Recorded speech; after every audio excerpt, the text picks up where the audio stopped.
Meantime, Toronto police say the suspicious death of a senior this week is now a homicide investigation. They're looking into the details surrounding the death of 79-year-old Jolyn Kuhn. Her body was found in an apartment, her apartment, near St. Clair and Rushton on Tuesday. A post-mortem was done. The cause of death not been released, but investigators say the death has been now classified a homicide. This is the 38th homicide recorded in Toronto this year. And for more, we're joined in studio by our crime analyst, Steve Ryan. Now, Steve, just looking into how this case has changed and also the announcement coming from police, what sticks out to you having something come, a couple of days later after having an autopsy done? Well, the autopsy determines the cause of death, so clearly there was evidence at the postmortem that told the pathologist, would pass the information on to the homicide detectives, that this was a homicide. So statistically, if a woman is murdered, it's most often a past or present intimate partner. If it's not a past or present intimate partner, the next type of statistics suggests that it's somebody who that woman knew or loved or trusted. So the investigators will go where the evidence takes them, of course, but if there's no evidence on its face to guide them in one direction or another, that's where they typically start, will be past or present intimate partners, and then you would expand your investigation from there to people who knew her, who she trusted, who she loved, and then if it goes beyond that, well, then you might be looking at the stranger on stranger homicide. And I've read similar stats, and I'm thinking of some coming from the National Femicide Observatory, but I think a little is the curious case here. Does the age of the victim in this case make a difference? Because maybe with young women we would assume that more often, and we don't have any assumptions being made here in a case that we don't have details on. But just where the numbers would lead you, is it for older women? Is this also a similar line of investigation if you were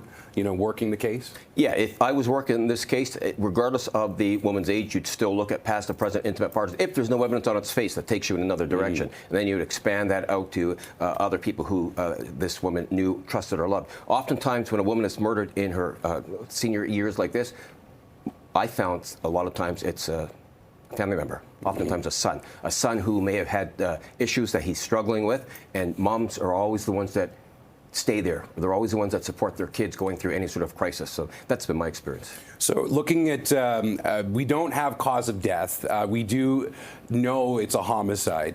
With very little details like that, where do you think police, or where do you think we, as we're looking at what police are doing, should be seeing them go?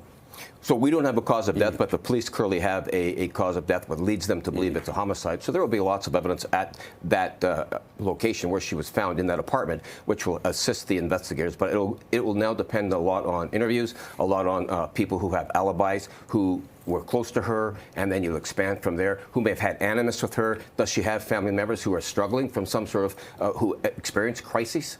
And may that be a concern as well. But it'll start with her inner circle and then expand out. A case like this typically gets solved in a matter of time. It's just collecting that evidence before you get to that conclusion. I'm just thinking a little bit about what you said about vulnerable seniors potentially being, whether it's a son or otherwise. These cases are they very prevalent in your experience?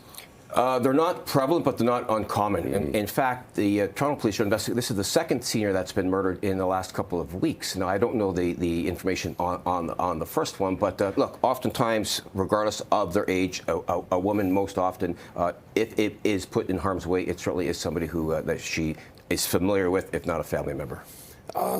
Just as we're wrapping up here, is there anything that you want? Is there anything that people should be paying attention to as they're watching the police investigation unfold?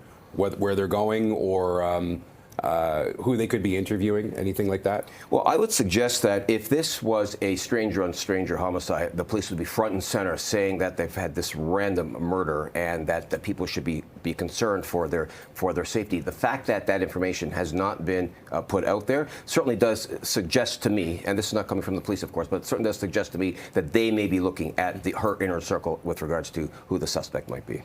An inner circle is certainly more nefarious if it is the case. Well, we appreciate your insight, Steve. Our crime analyst, Steve Ryan, as always, we appreciate you. You got it, buddy.